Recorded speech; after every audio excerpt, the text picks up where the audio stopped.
10th class का result निकल चुका है और अब एडमिशन्स शुरू हो चुकी हैं।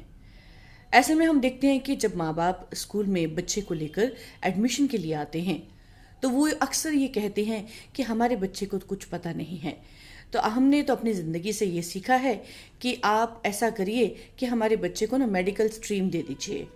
तो कोई माँ बाप की ये कहता है कि आप हमारे बच्चे को आर्ट्स स्ट्रीम में डाल दीजिए। और अगर पूछा जाए कि आप आर्ट्स स्ट्रीम में कौन सा सब्जेक्ट लेंगे तो वो भी माँ बाप अपनी इच्छा से ही बता देते हैं।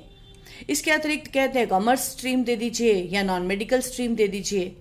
लेकिन समझने की बात तो ये है कि बच्चा क्या चाहता है, बच्चे को कौन सी स्ट्रीम चाहिए। तो 3 चीज़ों का ध्यान सभी माता पिता को भी रखना है और जो स्टूडेंट है उसे स्वयं भी रखना है।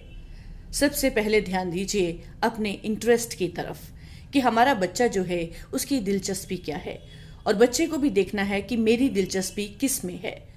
दूसरी तवज्जो देनी है आपने अपनी स्ट्रेंथ की तरफ कि कौन से सब्जेक्ट हैं जो मेरी ताकत है।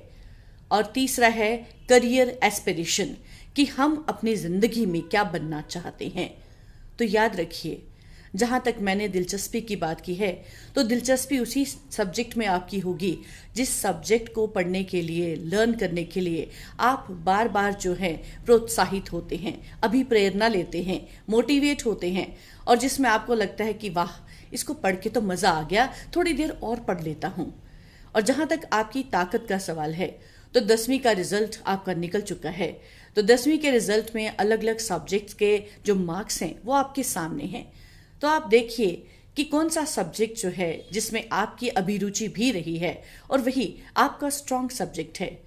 और इसके अतिरिक्त अपने इंटरेस्ट और अपनी जो आपकी स्ट्रेंथ है उसके आधार पर आप अपना करियर एस्पिरेशन जो है उसे चूज करिए कि मैं जिंदगी में क्या बनना चाहता हूँ।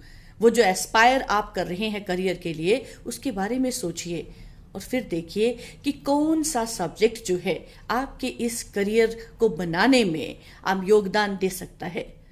तो माता पिता भी इस तरफ ज़रूर ध्यान दें और हमारे बच्चे जो हैं वो भी इस तरफ ज़रूर ध्यान दें, क्योंकि ज़िंदगी में सफलता इन्हीं पर आधारित है।